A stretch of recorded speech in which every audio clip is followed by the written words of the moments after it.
সম্মানিত দর্শক এবং শ্রোতাবৃন্দ, আমি যশোরী আপনাদের সকলকে জানাই সালাম। এই কোরআন শুধু আমার একার জন্য না, আমার বাঙালি 40 কোটি ভাই বোন যারা রয়েছে তাদের জন্য, এমনকি আজ 2024 সালে যারা এই পৃথিবীতে বসবাস করছেন তাদের সকলের জন্য। এই কোরআনে যখন আমরা বারবার দেখি, তখন কোরআন আমাদেরকে বারবার বলে যে এটি দুনিয়ার সর্বপ্রথম গ্রন্থ, কিন্তু এর উপরে ইজারাদারি চালানো হচ্ছে 1400 বছর থেকে। এটি প্রথম গ্রন্থ, এটি শেষ গ্রন্থ, সবকিছু এর ভিতরে রয়েছে। 46 নম্বর সূরা আল আহকাফের 4 নম্বর আয়াতে বলা হচ্ছে, যারা বলবে যে কোরআনের পূর্বে কোনো গ্রন্থ ছিল, আল্লাহ তাআলা চ্যালেঞ্জ হলো ইতুনি বি কিতাবি মিন ক্বাবলি হাদা, অথবা যারা বলবে কোরআনের পূর্বেও কোনো জ্ঞানের উৎস ছিল, আও আসারাতি মিন ইলমিন ইন কুনতুম সাদিকিন, এই লিখিত কিতাবটির আগে কোনো কিতাব তোমাদের কাছে থাকলে আমার কাছে নিয়ে এসো, কিংবা কোনো জ্ঞানের বিবরণ থাকলে তা এনে দেখাও যদি তোমরা সত্যবাদী হয়ে থাকো। এখন যারা বলছে যে এই কোরআনের পূর্বে কোনো গ্রন্থ ছিল, তাহলে তারা এনে দেখাক। মনে রাখবেন, কোরআন আরব ইতিহাসের ব্যক্তি মুহাম্মাদের উপর অবতীর্ণ হয় না। কোরআনের দেওয়া উপাধি মুহাম্মদ রসুল আল্লাহ, তার উপরে নাজিল হয়। সকল রাসূলদের কাছে আল কিতাব ছিল, এটি কোরআন বলে। 57 নম্বর সূরা আল হাদিদ এর 25 নম্বর আয়াতে বলা আছে, লাকাদ আরসালনা রুসুলানা বিল বাইয়িনাত ওয়া আনজালনা মাআহুমুল কিতাব, অবশ্যই আমি আমার সকল বার্তাবাহক রাসূলগণকে সুস্পষ্ট বয়ানের আয়াতের সাথে পাঠিয়েছি, আর তাদের সকলের সাথে লিখিত আল কিতাব নাজিল করেছি। 2 নম্বর সূরা আল বাকারার 213 নম্বর আয়াতে বলা আছে, কানান নাসু উম্মাতান ওয়াহিদা ফাবাআসাল্লাহুন নাবিয়্যিন মুবাশশিরিন ওয়া মুনযিরিন ওয়া আনজালা মাআহুমুল কিতাব, সকল নবীদের উপরেও এই আল কিতাব নাজিল হয়েছে। মানব জাতি একই উম্মত হিসেবে এসেছে, পরে তাদের মধ্যে যেসব বিরোধ দেখা দেয় সেসবের ফয়সালার জন্য আমি সুসংবাদদাতা এবং সতর্ককারী হিসেবে সকল বিশেষ খবরদাতা নবীদেরকে পাঠাই, এবং তাদের সকলের কাছে সত্যের সাথে লিখিত আল কিতাবও নাজিল করি। এখন এই কিতাব আমাদের সকলের দিকে নাজিল হয়। 21 নম্বর সূরা আল আম্বিয়া 10 নম্বর আয়াত মতে, লাকাদ আনজালনা ইলাইকুম কিতাবান ফিহি যিকরুকুম আফালা তাকিলুন, নিশ্চয় আমি তোমাদের সকলের দিকে একটি লিখিত আল কিতাব নাজিল করেছি, যার মধ্যে শুধু তোমাদেরই উপদেশ উল্লেখ রয়েছে। তাহলে তোমরা কি মোটেই বুদ্ধি বিবেচনা কাজে লাগাবে না? আর এটি ইব্রাহিমের কাছেই ছিল, এটি মুহাম্মাদুর রাসূলুল্লাহর কাছে থাকে। 3 নম্বর সূরা আল ইমরানের 65 নম্বর আয়াতে বলা হচ্ছে, ইয়া আহলাল কিতাব লিমা তুহাজ্জুনা ফি ইব্রাহিম ওয়া মা উনজিলাতিত তাওরাত ওয়াল ইনজিল ইল্লা মিন বাদি আফালা তাকিলুন, হে কিতাবধারীগণ, তোমরা ইব্রাহিমের ব্যাপারে কেন তর্ক করবে? বিশেষ আইন তাওরাত ও বিশেষ সুসংবাদ ইনজিল তো ইব্রাহিমের পর থেকেই নাজিল হয়ে আসছে। তো এই কোরআনের ভিতরে যত আইনের কথা রয়েছে আর তাওরাত, যত সুসংবাদের কথা রয়েছে আল ইনজিল। এখন 43 নম্বর সূরা আজ-জুখরুফের 43 এবং 44 আয়াত দুটির দৃষ্টিতে আপনাকে এবং আমাকে গড়ে নিতে হবে। আল্লাহ বলেন, ফাস্তামসিক বিল্লাযী উহিয়া ইলাইকা ইন্নাকা আলা সিরাতিম মুস্তাকিম, সুতরাং তুমি কোরআনকে আঁকড়ে ধরো যা তোমার কাছে ওহীযোগে নাজিল করা হয়েছে, নিশ্চয় তুমি সুপ্রতিষ্ঠিত পথের উপরে রয়েছো। তো সুপ্রতিষ্ঠিত পথের উপরে থাকতে হলে এই কোরআন আঁকড়ে ধরতে হবে। আর এটি 44 নম্বর আয়াতে বলা আছে, ওয়া ইন্নাহু লাযিকরুল লাকা ওয়া লিকাওমিকা ওয়া সাওফা তুসআলুন, এই বিশেষ স্মরণ কোরআন তোমার ও তোমার কওমের জন্য বড়ই মর্যাদা সম্পন্ন, শীঘ্রই তোমাদের সবার সাথে এই নিয়ে জিজ্ঞাসাবাদ করা হবে।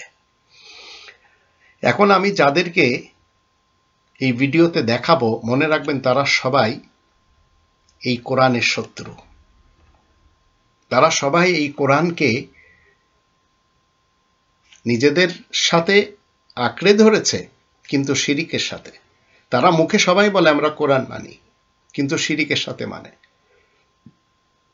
কোরআনের 12 নম্বর সূরা ইউসুফের 106 নম্বর আয়াতে বলা হচ্ছে, ওমা ইউমিনু আকসারুহুম বিল্লাহ ইল্লা ওয়া হুম মুশরিকুন, অধিকাংশরা আল্লাহকে মানে কিন্তু শিরিকের সাথে মানে। এরা সবাই এই কোরআন আঁকড়ে ধরাকে ছেড়ে দিয়েছে, তার জন্য বিশেষ বার্তাবাহক রাসূলের নালিশ হলো আল্লাহ তাআলার কাছে, ওয়াকাল রাসূল ইয়া রব্বি ইন্না কওমি তাখাযু হাদাল কুরআনা মাহজুরা। রবের বিশেষ বার্তাবাহক রাসূল আরজ করবে, হে আমার রব, বিনাসন্দেহে এরা আমার কওমের লোক কিন্তু এই কোরআন আঁকড়ে ধরাকে ছেড়ে দিয়েছে। তাই এরা সবাই অকুন্তুম আলা শাফা হুফরাতি মিনান নার, আগুনের যাতনার কিনারায় দাঁড়িয়ে আছে। 3 নম্বর সূরা আলে ইমরান এর 103 নম্বর আয়াতে বলা হচ্ছে, ওয়াতাসিমু বিহাবলিল্লাহি জামিআন ওয়া লা তাফাররাকু, তোমরা সবাই আল্লাহ তাআলার রজ্জু এই কোরআনকে মজবুতভাবে আঁকড়ে ধরো এবং তোমরা ফিরকা ফিরকা, পার্টি পার্টি, মাযহাব মাসলাকে বিভক্ত হয়ে যাও না। আর 25 নম্বর সূরা আল ফুরকানের 30 নম্বর আয়াতে কি বলা হলো যে আমার কওমের লোকেরা এই কোরআন আঁকড়ে ধরাকে ছেড়ে দিয়েছে। এখন এই কওমের লোকদের অবস্থা আমি আপনাদের সামনে দেখাবো, একটু একটু দেখালেই বুঝতে পারবেন এরা সবাই কোরআন ছেড়ে জীবন কাটাচ্ছে। এরা সবাই নিজেদের খেয়াল ধারণা, এদের কাছে যত ফলসাফা, হাদিস, ফিকা এবং ফাজাইল, ভক্তি কথা যা কিছু রয়েছে সেগুলি এরা নিয়ে জীবন কাটাচ্ছে। এবার একে একে দেখতে থাকুন।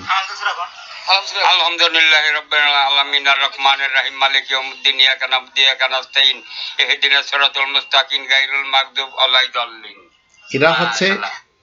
এরা কোরআন ছেড়ে দিয়েছে, এরা সূরা ফাতিহাও পড়তে পারে না, কিন্তু এদের পিছনে মানুষ একে একে যাচ্ছে, এদের পিছনে ভিড় জমাচ্ছে। আবার এদের মধ্যে আরেক শ্রেণীর কোরআন বিরোধী একটি দরুদ নিয়ে দুইজন দুই মুখী, দেখুন কি করছে। আপনি আমার কথা শোনা লাগবে না, কোরআন হাদিসের কথা বলতে অবশ্যই এই শব্দরূপ মানে কি সমস্যা আপনার? এটা দেখতে পারবেন নামাজের বাইরে উত্তম। আর এই দরুদ করা যাবে না কেন? কেন এই দরুদ করা যাবে না আপনি বলেন? আপনি এই দরুদ কেন করা যাবে না বলেন? এরা দুইজন দুরুদ নিয়ে খুব বেশি কথা কাটাকাটি করছে আর এদের পিছনেও হাজার হাজার লোক রয়েছে। এবার আসুন একজন মেসেজ ড্রপ হুজুরের আসল পরিচয়।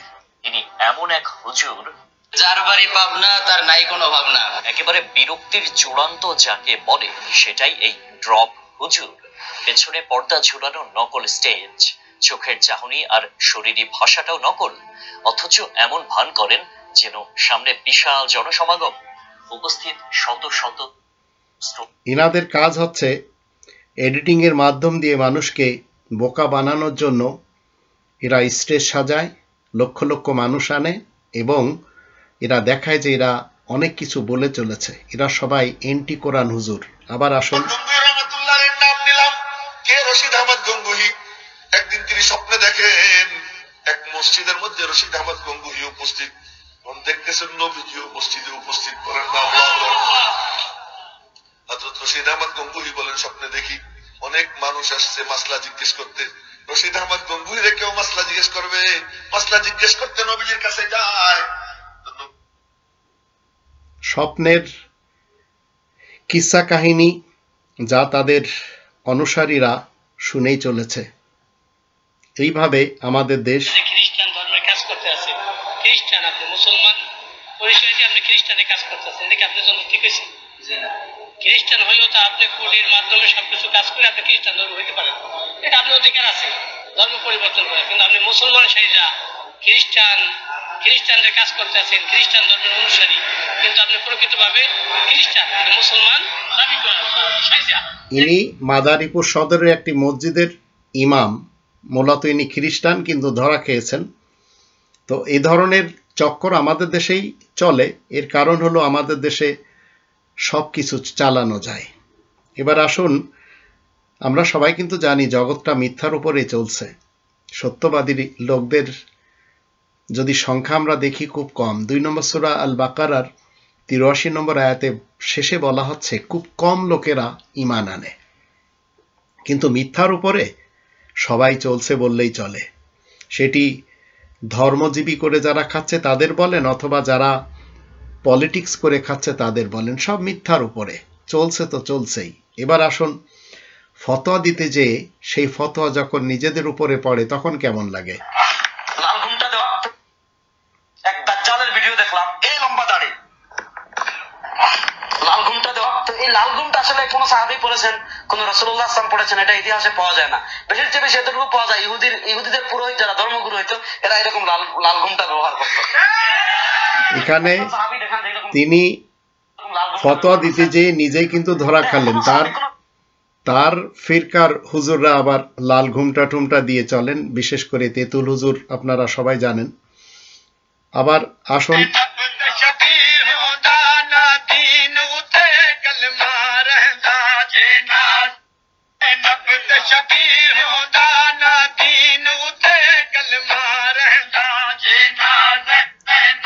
এই যাদেরকে আপনারা দেখলেন এরা হচ্ছে বুহেরি দাউদি মুসলমান, আমাদের দেশে খুব কমই আছে এরা।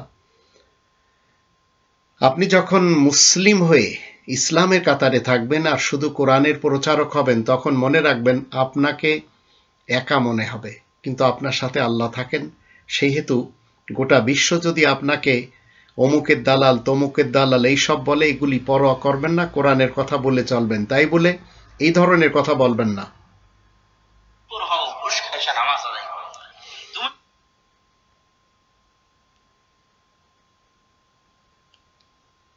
টাকা সুদ খাওয়ার পরে সালাত আদায় করো।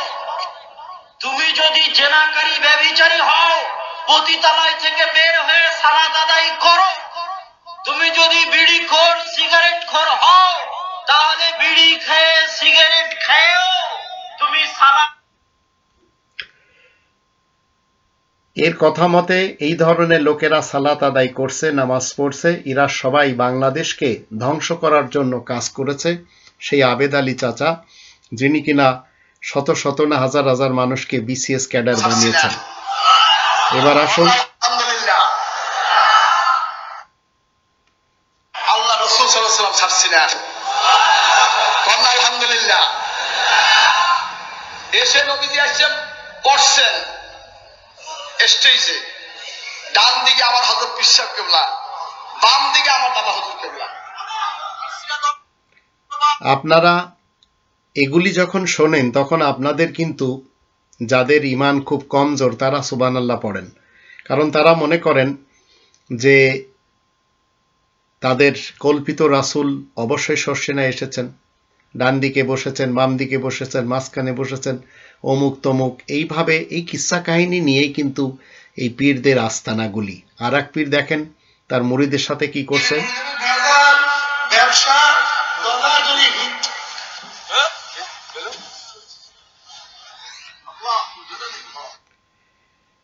এই হুজুর শায়েখে চরমনায় বলা হয়, ইনি যেভাবে দুনিয়াতে ইনার মুরিদকে ধাক্কা দিচ্ছেন, তো এই মুরিদ কিয়ামতের দিন আশা করে বসে আছে ইনার জাহাজে চড়ে জান্নাতে যাবে। আমি আপনাদের সকলকে বলতে চাই, আমি কোরআনের কথা বলি, আমার মতো আরো অনেকেই আছেন কোরআনের কথা বলছেন, আবার কোরআনের কথাই লিখি, আবার অনেকেই আছেন যারা লিখছেন। আপনাদের সকলকে বলবো, আপনারা যদি কোরআনের কথা বলতে না পারেন, যারা বলছে তাদের সঙ্গে দেন, যারা লিখছে তাদের সঙ্গে দেন। তাদের মনোবল আপনি বাড়িয়ে দিতে পারেন, বাড়ানোর জন্য আপনাকে এগিয়ে আসা উচিত। কিন্তু আপনার মনে রাখতে হবে, আপনি যে পারছেন না এবং যারা আমরা পারছি, আমরা মূলত আপনাদের পক্ষ থেকে অনেক কাজ করে দিয়ে চলেছি। কোরআনের কাজ জীবনে আপনাকে করে যেতে হবে। যদি আপনি না পারেন, যারা কোরআনের কাজে এগিয়ে চলেছে তাদের সাথে দিন এবং নিজেকে তৈরি করে নিন, আপনি যেন কোনোভাবে তাদের বিরুদ্ধে না যান। এবার আসুন আমরা একটু দেখে নিই, আমরা কোরআনের যে 5টি দাবি, সেই 5টি দাবি যদি মেনে চলি, তাহলে মনে রাখবেন আপনাকে আমাকে কেউ পিছনে ফেলতে পারবে না। কোরআনের 5টি দাবি মনে রাখবেন। 1 নম্বর দাবি, কোরআনকে 100% বিশ্বাস করতে হবে। 2 নম্বর দাবি হচ্ছে কোরআনের ভাষায় কোরআনকে জানতে হবে। 3 নম্বর দাবি হচ্ছে মাতৃভাষায় কোরআনকে জানতে হবে। 4 নম্বর দাবি কোরআন মতে জীবন কাটাতে হবে। আর 5 নম্বর দাবি কোরআনের তাবলীগ করতে হবে। যখন আপনি কোরআনের এই 5টি দাবি মেনে জীবন কাটাবেন, তখন আপনি নিজের ব্যক্তিত্বকে নিয়ে গর্ব করতে পারবেন যে আপনি আল্লাহ তাআলার বিধান মতে নিজের ব্যক্তিত্বকে সাজিয়ে নিতে পেরেছেন। কিন্তু যদি কথা আপনার ভালো হয় আর কর্মে যদি তার বিপরীত হয়, তাহলে মনে রাখবেন জাতি যেভাবে এই মহিলাকে অভিশাপ দিয়ে চলেছে, আপনাকে অভিশাপ দিবে। সৎ পথে নুন ভাত খাওয়ার থেকে সৎ পথে নুন ভাত খাওয়া অনেক মর্যাদা, অনেক সম্মানে অনেক ভালো। এটাই হলো বাস্তবতা। অসৎ পথে উপার্জিত অর্থ দিয়ে বিরিয়ানি খাওয়ার থেকে সৎ পথে নুন ভাত খাওয়া অনেক মর্যাদা, অনেক সম্মানে অনেক ভালো। এই সত্য কথাটি ইনি টিকটকে বলেছেন। টিকটকের ভিতর দিয়ে একজন প্রচার করে চলেছেন, আপনাদেরকে শোনালাম। কিন্তু কথা এবং কাজ যদি এক না হয়, তাহলে মনে রাখবেন জীবনে সমস্যা হবে। এবার আসুন, হারাম বলেন, গায়ে হলো গায়ে হলো গায়ে হলো হারাম বলেন, গায়ে হলো এটা বলেন, গায়ে হলো আল্লাহ নবী বিয়ে করেন নাই, সাহাবায়ে কেরাম একটি ট্রেডিশন বা একটি কালচার, তার সাথে ইসলাম কখনো যায় না। কালচার, আমাদের বৈশাখী কালচার রয়েছে, আমাদের গায়ে হলুদের কালচার রয়েছে। এখন এই কালচারকে আপনি যদি মক্কাতে নিয়ে যান বা সৌদি আরবে নিয়ে যান, তাদের কিন্তু আবার হুলুদনির কালচার রয়েছে। সেই কালচারটি আমাদের দেশের হিন্দুরা পালন করে, মুসলমানদের পালন করতে দেয় না এই সকল ধর্মজীবী আগুনখোর মোল্লারা। আবার এখানে শুনুন, তারা জান্নাতে যাবে, আপনারা কি সামনে খাওয়ালেন, কিন্তু মুরব্বীদের ব্যাপারে ধারণা তারা জান্নাতে যাবে, আপনারা কি সামনে খাওয়ালেন, কিন্তু ওরা আমাদের মুরব্বীদের ব্যাপারে ধারণা রাখতে পারে না। আমরা আমাদের মুরব্বীদের ব্যাপারে ধারণা তারা জান্নাতে যাবে, আপনারা কি গলা ফাটিয়ে বলছেন ইনাদের ধারণা। তো ধারণা এবং কল্পনা ইসলামে চলে না। ইনাদের ধারণা হচ্ছে ইনাদের মুরব্বীরা জান্নাতে যাবে। জান্নাত জাহান্নাম এটি আপনাকে এই পৃথিবী থেকেই নির্ধারণ করে নিতে হয়, আপনি এই পৃথিবীতে কোন পজিশনে আছেন। এবার আসুন, মুহাম্মদ সাল্লাল্লাহু আলাইহি সাল্লামের ওসিলা না ধরলে মাপ পাওয়া যাবে না, এই বিশ্বাস যতদিন থাকবে ততদিনই সে মুশরিক, ততদিনই সে কাফের। বাংলাদেশের মানুষের মধ্যে ঈমান প্রবেশ করেই না। যেমন ইনার কথা হলো, ইনার বিপরীত বা ইনার বিপক্ষের লোকেরা তারা যে কর্মকাণ্ড করে ইনার পছন্দ না, তাই এর জন্য আবার ইনি বক্তৃতা দিয়েই যাচ্ছেন। এবার আসুন, জাল হলো না হলো না হলো, কুরআন জাল হলো না হলো না হলো। সূরাতুল বুরুজ রাসূলের যুগেই তারা তৈরি করলো কি সূরাতুল বুরুজ। এটা হকতা একটা। আপনার কে বলেছে কুরআনের মধ্যে জাল জয়ীব নাই? কে বলেছে? কতটা উদ্ধত্তের সাথে কোরআন জাল জয়ীফ নিয়ে কথা বলছেন। জাকির নায়েক কিন্তু কোরআনে ভুল ধরার ব্যাপারে একটি নাটক সাজিয়ে রাতারাতি পুরা পৃথিবীতে ফেমাস হয়েছিলেন। উইলিয়াম ক্যাম্পবেল তাকে নিয়ে এই একটি আসর জমানো হয়েছিল আমেরিকাতে। তিনি বলেছিলেন কোরআনে 20টিরও বেশি ব্যাকরণে ভুল রয়েছে। জাকির নায়েক বলছেন আমি উত্তর দিব। ইনিও সে একই কায়দায় ফেমাস হওয়ার জন্য মূলত ইনাদের প্রচেষ্টা। কোরআন 2 নম্বর সূরা আল বাকারার 2 নম্বর আয়াতে বলা হচ্ছে যালিকাল কিতাবু লা রাইবা ফীহি, এটি সেই কিতাব যার ভিতরে কোনো সন্দেহ নেই। ভুল ঠুল বাদ দেন আপনি, কোথায় জাকির নায়েক আর কোথায় মুজাফফর বিন মোহসেন। এবার আসুন, আমরা সবাই নবীর সেনা, আমরা সবাই রাসূল সেনা। ইনারা সবাই নবীর সেনা এবং রসুল সেনা। এই সেনারা বুলেট বোমার ভয় করে না, কিন্তু শ্যাপলা চত্বরে ইনাদেরকেই কিন্তু ভুনে দেওয়া হয়েছিল। کرام معیار حق، صحابہ کرام معیار حق، সত্যের মাপকাঠি। ইনি বলছেন সাহাবা মেয়ারে হক, সত্যের মাপকাঠি, আর নিজে কিন্তু রিসোর্টে ধরা খাওয়া লোক। এবার আসুন,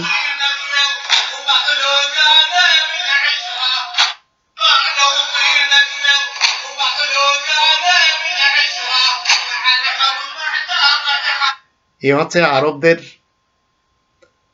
শিয়া মুসলমানদের ধর্মীয় একটি অনুষ্ঠান। এবার আসুন, জাল জয়ীব কথাবার্তা কিচ্ছা কাহিনী এই হানাফিদের মধ্যে পাবেন। কোন একটা আহলে হাদিসের বাচ্চা আপনি দেখেন, বাংলাদেশের কোন আহলে হাদিস আলেম, কোন একটা বক্তা আপনি দেখেন, তারা কিচ্ছা কাহিনী কোথাও পাবেন না। আপনি খুঁজে জাল জয়ীফ নিয়ে ইনার খুব বড় দাবি যে এগুলি সব হানাফিদের মধ্যে পাওয়া যায়। ইনারা নিজেও কিন্তু মূর্তি পূজা করেন। মূর্তি পূজা মানে ইনারা আলবানিকে পূজা করেন, ইনারা মোহাম্মদ বিন আবদুল্লাহকে পূজা করেন, ইনারা মোহাম্মদ বিন ইসমাইল বুখারীকে পূজা করেন। এবার আসুন, খুব তাড়াতাড়ি পেয়ে যাবেন, রমাদানে পেয়ে যাবেন ইনশাআল্লাহ। কোরআনের মধ্যে এই বেদাতি মুল্লারা যে কিছু আবর্জনা ঢুকাইছিল, এইগুলো আমাকে বের করে পরিষ্কার করতে সময় লাগছে আলহামদুলিল্লাহ। ইনি এতটাই অপদার্থ, এতটাই ইনি মূর্খ, এতটাই ইনি অধ্যত্ত যে শ্যাটানিক ভার্সেস কোরআন বিরোধী তিনি সবসময় বলেন, এবং এখন কয়েকটি ভিডিওতে তিনি বলেই চলেছেন কোরআনে ভুল রয়েছে এবং নির্ভুল একটি কোরআন মানুষকে তিনি উপহার দিতে চান। আমি থাকতে পারি আর না পারি, লড়াইয়ের ময়দানে বিজয়ী হই আর না হই, আল্লাহর কসম এই জমিনে রাসূলুল্লাহর আদর্শ প্রতিষ্ঠায় কেউ ঠেকাতে পারবে না। ইনি হেফাজতের একটি নেতা, ইনি গভর্নমেন্টের সাথে কম্প্রোমাইজ করে চলতে পারেন, আর ইনারাই চলমান গভর্নমেন্টকে কওমি জননী উপাধি দিয়েছেন। আর এই জমিনে ইনারা কি প্রতিষ্ঠা করতে চাইছেন সেটি ইনার মুখ থেকে শুনবেন।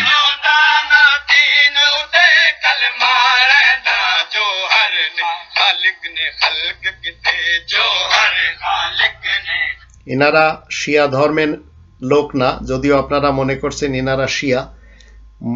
ইনারা মূলত বুরহানি মুসলমান।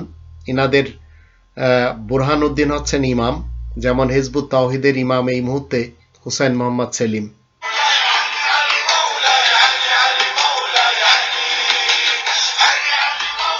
ইনারা হচ্ছেন আলাবি মুসলমান। ইনারা আলীকে সব দিক থেকে প্রাধান্য দেন। ইনারা আরব। মুসলমান বানাইছে আল্লাহর ওলিরা, নবীরা পারে নাই। কোরআনে বর্ণিত 25 জন নবী, কোরআনে বর্ণিত 25 জন নবী বিলা খাজা গরিবে নওয়াজ সুলতানুল হিন্দ খাজা বাবার 12 ভাগের 1 ভাগ মুসলমান বানায় পারে নাই খাজা গরিবে নওয়াজ। কোরআনের উপরে মিথ্যাচার। কোরআনে সর্বমোট 19 জন নবীদের কথা আল্লাহ বলে দিয়েছেন। আবার খাজা গরিব নওয়াজের ভক্ত হয়ে ইনি তাকেই প্রাধান্য দিচ্ছেন। कुरान में अली का नाम क्यों नहीं लिया? मैंने कहा सुन मौलवी, अभी यजीदी कारखाने में वो सवाल ही नहीं बना जिसका जवाब हुसैनी ना दे सके। ठहरो ठहरो ठहरो, कहने लगा मुझे बताइए अल्लाह ने अली फातिमा हसन और हुसैन का नाम कुरान में क्यों नहीं लिया? मैंने कहा अल्लाह जानता था मुल्ला कितना चालाक है। अगर अल्लाह कुरान में अली का नाम ले लेता तो मुल्ला कहता कुरान भी शियों की किताब है। এই লোকটি শিয়া মুসলমানের একজন মুরসিয়া পাঠক, মানে পাঠী। ইনি খুব তীক্ষ্ণতার সাথে স্বীকার করলেন যে কোরআনে আলী, হাসান, হুসাইন, ফাতেমা নেই।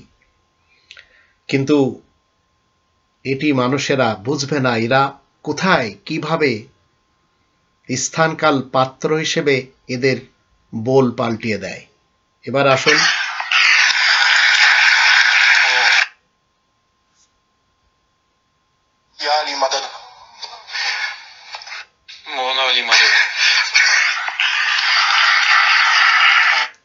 রাশিয়ান পুতিন এর সামনে একজন শিয়া মুসলমান ইয়া আলী মদদ বলছেন, উনি আস্তে করে মাইকটা নিয়ে বলছেন মওলা আলী মদদ। তাহলে কতটা এরা এদের ধর্ম সম্পর্কে জানে। এবার আসুন, अलग अलग चीजों के आज ये शनि जी हैं और इतनी मैनेजर है, अलग अलग चीजों के आज ये शनि जी हैं और इतनी उनकी पूजा पाठ हुई शुरू। शनि जी का तो कोई औकात ही नहीं है, क्योंकि रावण ने टांग तोड़ दी थी। शनि जी लंगड़े क्यों है बताओ? पता आपको क्या था? रावण ने टांग तोड़ दी थी। ইনি ইনার ভগবানদের পছন্দ করেন না, তাই যাকে পছন্দ করেন এবং যাকে শক্তিশালী হিসেবে বইতে পেয়েছেন সেটি নিয়েই ইনি কথা বলে চলেছেন, যদিও ইনার কথা সব হিন্দুরা বুঝবে না। এবার আসুন, मैं अपना दुश्मन किसी को मानने को तैयार नहीं हूं। पाकिस्तान में हमारा कोई दुश्मन नहीं है। ये जो लोग हमारी दुश्मनी का टाइटल लिए फिरते हैं ना, इनमें काबिलियत नहीं है कि शियों से दुश्मनी करें। ইনি পাকিস্তানের একজন প্রবক্তা শিয়াদের।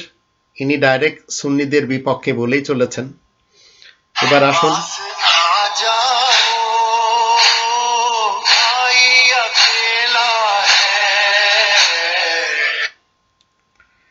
এটি হচ্ছে নাজফ আশরাফ, এবং আপনারা যারা কারবালায় গিয়েছেন, নাজফ আশরাফে গিয়েছেন, তারা বুঝতে পারবেন।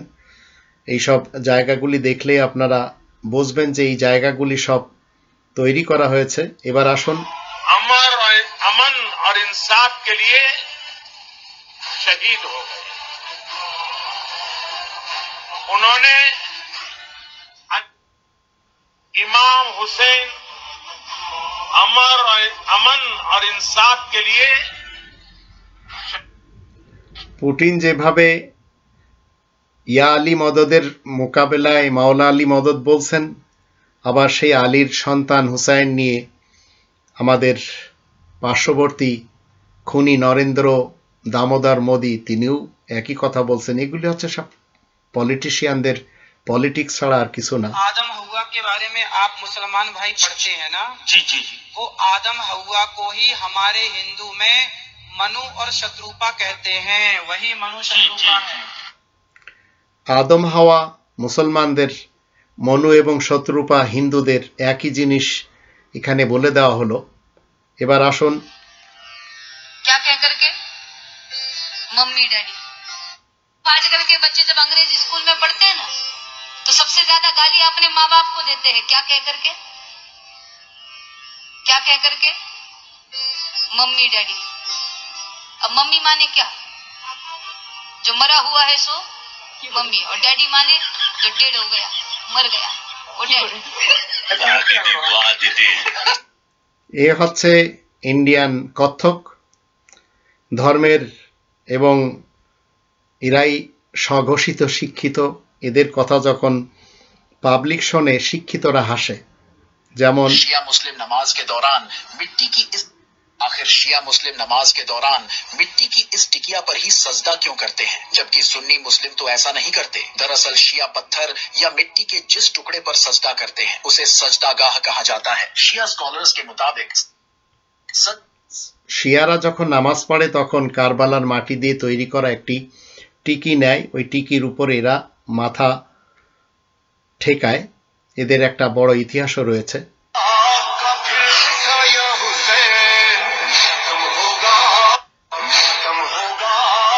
এখানে দেখছেন অক্ষয় কুমার জিঞ্জির পিটছে হুসাইনের নামে, এগুলিও পলিটিক্স বলা হয়। আবার আসুন पूछो कैसे पूछो। 1947 में भारत का बंटवारा हुआ, 33 करोड़ देवी देवता में एक भी नहीं गया पाकिस्तान। ঢং বাবা, ইনি যেভাবে বললেন আপনারা যদি বুঝতে পারেন তাহলে তো ঠিক আছে, না বুঝতে পারলে করার কিছু নেই।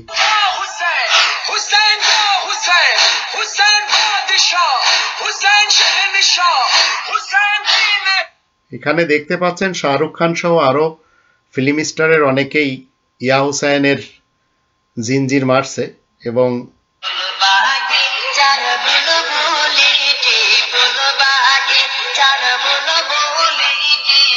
শুরুতে আমি আপনাদের সামনে যে আয়াতগুলি এনেছিলাম, মনে রাখবেন সেই আয়াতগুলির দৃষ্টিতে এরা কেউ ইসলামের লোক না।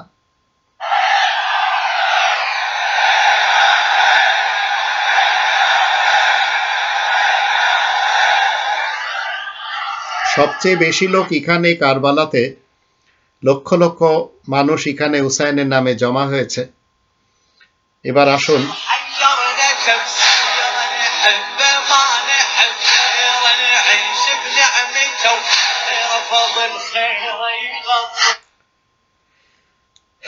এরা সবাই শিয়া মুসলমান। এইভাবে আমাদের দেশে সুন্নি মুসলমানদের বিশ্ব ইজতেমা হয় ঢাকা টঙ্গীতে।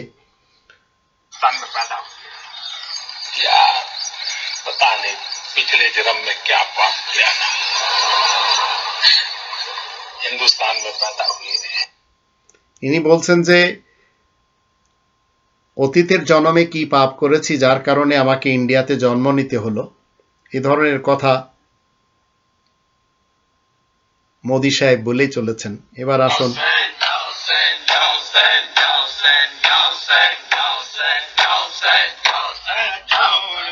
এনারা সবাই হুসাইনি মুসলমান। আবার অন্যান্য মুসলমানদেরও আপনারা দেখলেন মেয়ের কবুল বলাটাই না জায়েজ, মেয়ের কাছে কবুল করাতে যেতে হবে না, ওটাই জরুরি ভাবে ছেড়ে দিতে হবে, কবুল আর বাপ করাবে, মেয়ের বাপ। ইনি হচ্ছেন নারী বিদ্বেষী, কিন্তু ইনি নারীদের নিয়ে যেসব উলটপালট কথা বলেছেন সেগুলোর সাপোর্টে কোরআনে কোনো আয়াত নেই। বাংলাদেশের 48,000 পীর জানেন আপনারা, আমার বাবা সব, আমার বাবার 2.5 লাখ পীর, 48,000 পীর, তার মধ্যে 2-1 বাদ দিয়ে সব ভণ্ড আর শয়তান। আমি আমার বাবাকে বলেছি তুমি কাফের হয়ে গেছো, আমি কোরআন দিয়ে দলিল দিয়েছি, তুমি মাথা। ইনার কথা মতে 48,000 পীর রয়েছে আমাদের দেশে, 48,000 পীর, 68,000 গ্রাম, তাহলে চিন্তা করেন সামান্য কটি গ্রাম বাদ আছে পীর ছাড়া, বাকি সব পীর যুক্ত। তো আমিও যে গ্রামে বসবাস করি, যদিও এখন যেতে পারি না, সেই গ্রামে পীর নেই, কিন্তু আশেপাশে রয়েছে। সহিহ হাদিস কয়টি আর জয়ীফ হাদিস কয়টি? সহিহ হাদিস প্রায় 30,000 মতো, আর জয়ীফ জাল হাদিস প্রায় 3 লক্ষের মতো। আমাদের ভাষায় আছে 10,000 মতো। ইনি নিজে স্বীকার যাচ্ছেন 30,000-এর মতো সহিহ হাদিস রয়েছে, আর 30 লক্ষ রয়েছে, 3 লক্ষ রয়েছে জাল হাদিস, মিথ্যা হাদিস। প্রথমত আপনারা এই কথাটা মনে রাখেন যে প্রতিদিন বিতির পড়তে হবে না, মাঝে মধ্যেই পড়তে হবে। আমি কখনো এটা বলিনি যে বিতির সালাত মাঝে মধ্যে ছেড়ে দিতে পারে বা 2-1 দিন ছেড়ে দিতে পারে, অসম্ভব। ইনারা নিজেরাও জানেন না যে কোথায় স্থানকাল পাত্র হিসেবে ইনাদের বোল পাল্টে যায়। ঠিক একই কায়দায় অতীতের বড় বড়রা ঢাকা পল্টন ময়দানে এক কথা বলছেন ধর্মের নামে, আবার চিটাং লালদিঘি ময়দানে অন্যভাবে বলছেন। এইসবই আমাদের দেশে চলছে। মূলত এরা সবাই হচ্ছে এই কোরআনচ্যুত মুসলমান, শিয়া, সুন্নি, সালাফি, আবার কেউ হিন্দু সমাজের, কেউ আবার অন্যান্য সমাজের, আবার কেউ কমিউনিস্ট, কেউ সোশ্যালিস্ট। তো কোরআনের রব্বানি বিধান যখন আপনি ছেড়ে দিবেন, আপনার মাথার উপরে চাপিয়ে দেওয়া হবে গণতন্ত্র, রাজতন্ত্র, সমাজতন্ত্র, মোল্লাতন্ত্র। কিন্তু আপনি মুসলিম হলে এই রব্বানি তন্ত্র বিশ্বাসী হয়ে জীবন যদি কাটাতে পারেন, এই কালে স্বর্গ পাবেন, পরকালেও স্বর্গ পাবেন, নইলে আপনার সমস্যা হবে, এই কালেও হচ্ছে, পরকালেও হবে।